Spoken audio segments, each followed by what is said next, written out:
Ditto has over 100 employees now. And at this point, we get a question quite often about how did Ditto even start? And that's a pretty great question. In the very beginning, my co-founder, Adam Fish, and I, we became extremely close because we were both mobile app developers, and we always thought that the most amazing apps were the ones that could communicate real time and had offline first capabilities. Because when mobile came out, a lot of people were still building these apps as if they were a web app, meaning that if you didn't have connectivity or the connection would be disrupted for some reason, the app would just stop working, or it would just show you a indicator, or you'd have to keep on pressing buttons until you would make those requests get all the way up to the cloud for some reason. Personally, for me, the apps that inspired the values of offline first and real-time collaboration was just Google Docs. It was really amazing. It was a web app. However, regardless of whether you had connectivity or no connectivity, it would always allow you to make edits or be able to read the documents that you had locally cached. This was a web app that should have broken down if there was any internet connectivity issue, but it acted and behaved like a native desktop application. And for us, that was insanely inspiring. We said, why couldn't we have this functionality in almost every single app? I was using apps to help book doctor's appointments, and once I went into a doctor's office, the connectivity would be disrupted because I would lose signal and I couldn't even pull up my appointment. So we thought we would create a platform for app developers all around the world to be able to get these two functionalities without having to build the complex plumbing that Google Docs had to build. Remember, to get the functionalities of offline first and real-time collaboration, it was really an iceberg problem. What you see in Google Docs is just above the iceberg, but underneath the water was this massive amount of code that was handling all of the offline caching, the storage, the queuing, the network connectivity, a whole complexity of code that would take a tremendous amount of engineers just to build what was underneath the iceberg. But we said, why wouldn't it be great if app developers could focus on above the water iceberg portions, and that Ditto could handle all the plumbing, that you wouldn't need 72 to 100 engineers to build a replication system that would handle these two functionalities, but you can focus on building an amazing app, and we would take care of the plumbing. So Adam and I came up with an MVP of a client-server system. The mobile app developer would get an SDK for iOS and Android. The SDK would wrap a local bit database, but it would also handle a lot of the connectivity state between the SDK and a server component. So it would work offline and it would get you real-time collaboration once you did have internet connectivity, and you wouldn't have to worry about the state management of this code. So you can focus on building your app and not, again, the plumbing. Sounds great, right? We had an idea for a product, we understood the problem, and we had a vision. We had a lot of background and passion in this space. However, Adam wanted to make sure that we had product market fit. So he said, hey, Max, before we do this thing, we're going to have a 6-month timer.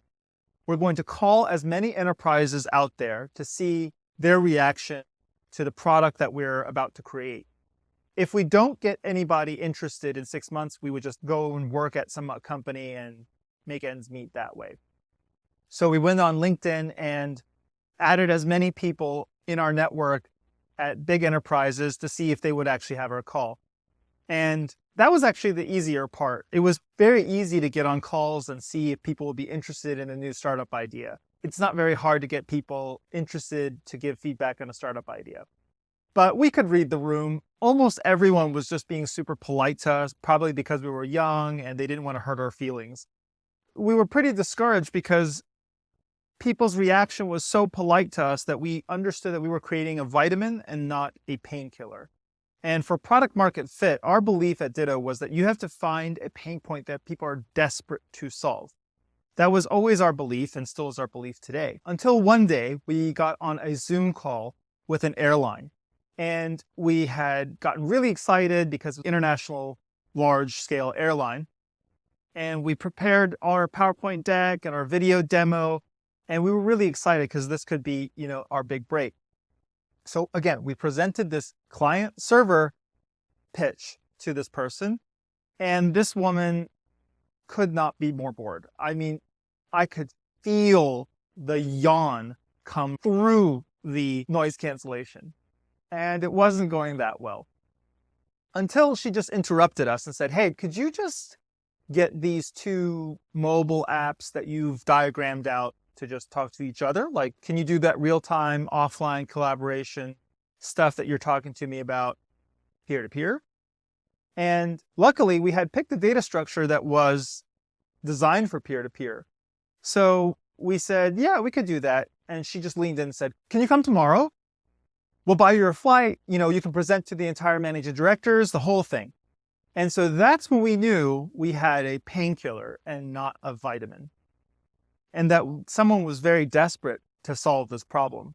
And so we said, no, we can't come tomorrow because we're busy. We were really busy with building the demo.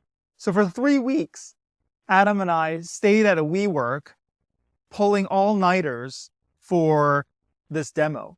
He would handle a lot of the network connectivity, and I would handle a lot of the offline capability. So it was teamwork from the get-go. And being a scrappy startup, we stayed at our friend's place after we had gotten our tickets over there.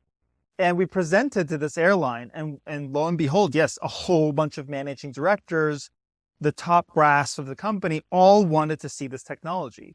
And we quickly got into commercial discussions very fast. But we put 2 and 2 together and said, well, if this airline has this problem, then almost every other airline must have this problem. So we started calling every airline around the entire world, in Asia, in Europe, also in the United States. And we got meetings pretty quickly, and also commercial contracts, and our first customers have all been airlines. After the airlines, we started getting really into a lot of retail. Retail right now is one of our biggest industries by far. And the story of how we got into retails, restaurants, and point of sale systems is even weirder than what we had with aviation. While we were working with a lot of the airlines, we were building demo applications to inspire airlines to do mobile ordering. So we built a point of sale demo application that we call Sky Service. And Sky Service was something for flight attendants to be able to take orders from passengers while they didn't have any internet connection. So a passenger would be able to open up the XYZ airline app, add things to the cart just like they would in Uber Eats, and then shoot off a peer-to-peer piece of data that said, I would like product A, B, and C, and I'm sitting in row 1F. I posted this video to social media about Sky Service and how we're going to change the entire way of ancillary revenue in the aviation sector. And after posting that demo, we started getting a whole bunch of companies all over the retail, point of sale, and QSR space reach out to us because they were like, wow, this peer-to-peer capability is exactly what we've been looking for. We've been trying to build it in-house. It hasn't gone that well. And if you've done this for the airlines, then we could really benefit from it too. And you have to imagine the shock that Adam and I saw with this reaction in the retail space, because for us, we built a peer-to-peer SDK that would allow devices to talk even without an internet connection. And all of us were thinking that the whole entire retail sector, they were on the ground. They weren't like a plane. They had a store with a whole bunch of infrastructure. This was nothing like an airplane. But it turns out that, yes, these stores would have internet connectivity almost 99% of the time.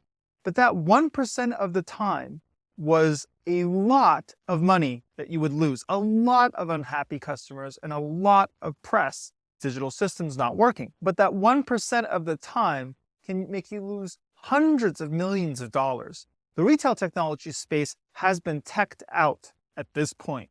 There's devices everywhere. They've really adopted mobile in all these different places. Now we have omni-channel ways of doing mobile ordering. Kitchen display systems are an answer to printers. Printers are now Linux-based. Point of sale systems are now iPads. Kiosks are now massive Android tablets. So you have all of these devices everywhere to help you take orders in many different ways. But in the event that you didn't have connectivity or a platform for devices to talk peer-to-peer, your store could lose quite a lot of money, and your customers are going to be very unhappy. Now, after the aviation and point of sale space, we've started to get more and more developers to build all sorts of applications from all different industries, coming from IoT to robotics, healthcare, entertainment, gaming, mining, transportation, logistics, and so on.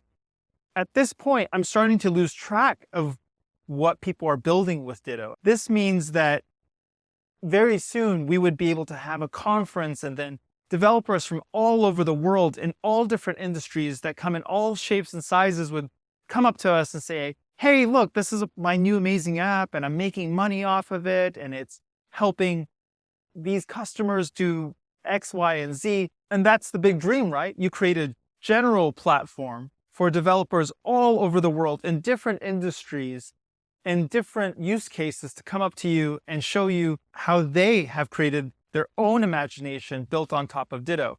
And Ditto was the fundamental foundation for how they could build these collaborative, amazing apps.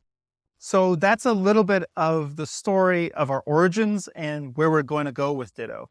Right now, it's really exciting to see hobbyist projects building emergency responder types of applications, all the way to a multinational airline being able to build stuff that runs on every single one of their planes. I know a lot of people would say that hindsight is 2020, but I believe truly that in startup land, it never is 2020.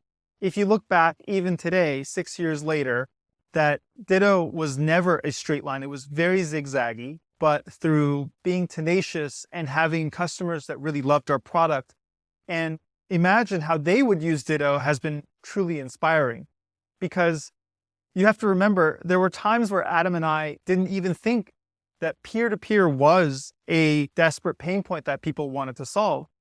And that really came from our customers showing their love, their imagination, and their belief in Ditto. Because we must have been solving a huge problem for such big enterprises to take a bet on us when we were just 8, 10, 50 people big to be able to power a lot of the mission critical applications that you see today. So I'm really excited about where Ditto is going to go, and I'm sure it's never going to feel like it's a straight line. And that makes it really exciting.